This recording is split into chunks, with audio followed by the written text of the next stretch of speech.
everybody, my name is Marcus, and in this video I'll show you a simple way how you can add text in Squarespace. So let's start. The first thing that you want to do is just be in Squarespace on app, click plus here on the add section in editing, then just click here text, and now we have option like what kind of text that you want to add. You have multiple fonts here that you can like choose here. This is for example the title one, so let's just click on it.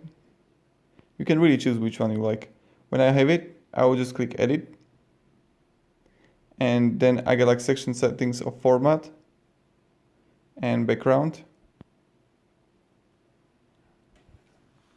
So when I have it, what can I do? I can simply click on it and I can change everything.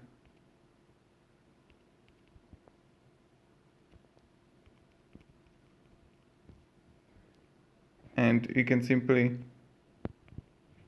go like this, change it to bold, italic, or link it. And that's pretty much it how you do it. So this is how you can simply add text and how you can play around with text in Squarespace app on mobile. Thank you very much everybody for watching, and have a great day and goodbye. See ya.